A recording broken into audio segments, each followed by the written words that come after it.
नमस्कार दोस्तों। जम्मू कश्मीर के पूर्व राज्यपाल सत्यपाल मलिक का आज दोपहर निधन हो गया। सत्यपाल मलिक जो कभी मोदी सरकार के काफी करीबी थे, वो अचानक ही मोदी के खिलाफ आखिर कैसे हो गए थे? क्यों ये वक्त आया जब उन्होंने पीएम मोदी को अहंकारी तक कह दिया?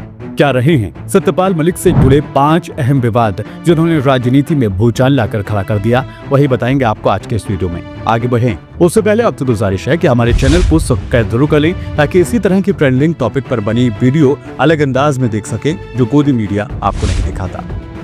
दोस्तों, जम्मू कश्मीर के पूर्व राज्यपाल सत्यपाल मलिक का आज दोपहर इंतकाल हो गया। मलिक लंबे वक्त से बीमार चल रहे थे। मलिक ने दिल्ली के ही जाम मनोहर लोहिया अस्पताल में दम तोड़ दिया। जम्मू कश्मीर का राज्यपाल का ओहदा छोड़ने के बाद से ही सत्यपाल मलिक अपने कंट्रोवर्शियल बयानों को लेकर लगातार हेडलाइंस की वजह बने हुए थे। सत्यपाल मलिक ने पुलवामा हमले को लेकर मोदी सरकार को जिम्मेदार ठहराने से लेकर पीएम मोदी तक को अहंकारी कहकर बुलाया था। इतना ही नहीं, जम्मू कश्मीर में राज्यपाल रहने के दरमियान उन्होंने खुद को रिश्वत की पेशकश किए जाने का भी जिक्र किया था। चलिए, क्या थे वो विवाद, सिलसिलेवार तरीके से आपको बताते ही। नंबर 1 पर विवाद आता है पुलवामा हमले के लिए केंद्रीय सरकार को जिम्मेदार ठहराना। सत्यपाल मलिक ने साल 2023 में पुलवामा हमले को लेकर केंद्र सरकार पर सवाल खड़े किए थे। सत्यपाल मलिक ने दावा किया था कि 2019 के पुलवामा हमले में 40 सीआरपीएफ के जवानों की शहादत केंद्र सरकार और होम मिनिस्ट्री की लापरवाही की वजह से हुई।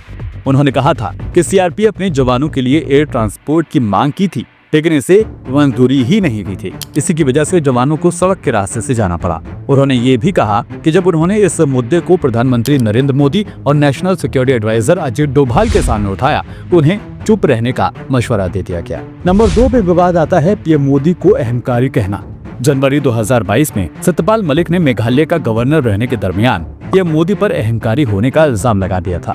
मलिक ने एक इंटरव्यू में प्रधानमंत्री नरेंद्र मोदी को अहंकारी और बेशर्म कहकर खिताब किया था।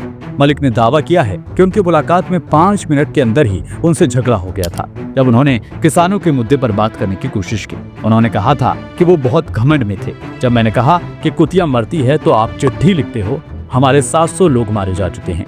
नंबर 3 पर जो विवाद आता है वो ये कि सत्यपाल मलिक ने कहा था कि उन्हें 300 करोड़ रुपए की रिश्वत की पेशकश की गई थी। सत्यपाल मलिक ने जम्मू कश्मीर का राज्यपाल रहने के दरमियान खुद को रिश्वत दिए जाने की पेशकश की बात कही थी और इसके बाद यहाँ खूब विवाद हुआ था।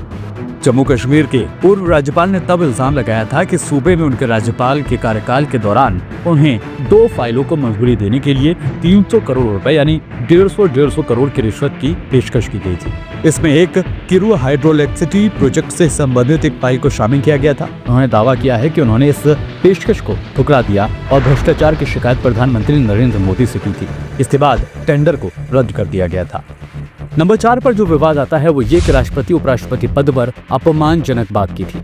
सत्यपाल मलिक ने राष्ट्रपति और उपराष्ट्रपति पद को लेकर अपमानजनक टिप्पणी की थी। उन्होंने कहा था कि अगर राष्ट्रपति या उपराष्ट्रपति रिटायर्ड हो जाएंगे तो कुत्ता भी उन्हें रास्ता नहीं देगा। मलिक ने कहा था कि कई लोगों ने उन्हें समझाया कि आप उपराष्ट्रपति या राष्ट्रपति हो जाओगे, क्यों झगड़ा करते हो। इस पर उन्होंने कहा था कि राष्ट्रपति या फिर उपराष्ट्रपति रिटायर्ड हो जाएंगे तो कुत्ता भी रास्ता नहीं छोड़ेगा। विवादित बयान नंबर 5 की बात करें तो सत्यपाल मलिक ने केंद्र सरकार पर किसानों की मांगों को नजरअंदाज करने का भी इल्जाम लगाया था।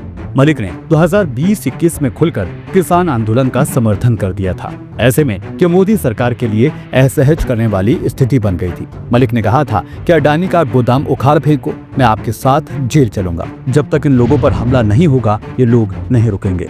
इसी तरह के बयानों को लेकर लगातार सत्यपाल मलिक विवादों में रहे थे और जिस तरीके से एक वक्त था जब वो मोदी के करीब थे और बाद में वो मोदी के ही खिलाफ हो गए, इस बात को लेकर विपक्ष ने भी इसको लेकर कई बार बातें कही हैं। लेकिन कुल मिलाकर ये कहा जा सकता है कि अब हमारे बीच सत्यपाल मलिक नहीं हैं और उनका देहांत हो चुका है।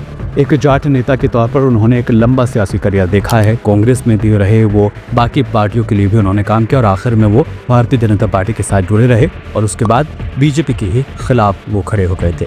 फिलहाल इस वीडियो में हमारे साथ इतना ही। अगर आपको वीडियो पसंद आया तो वीडियो को लाइक कीजिए, शेयर कीजिए और साथ ही सत्यपाल मलिक को आप किस तरीके से कामयाब नेता देखते हैं आप अपनी राय हमें कॉमेंट के जरिए बता सकते हैं। फिलहाल दीजिए इजाजत, नमस्कार।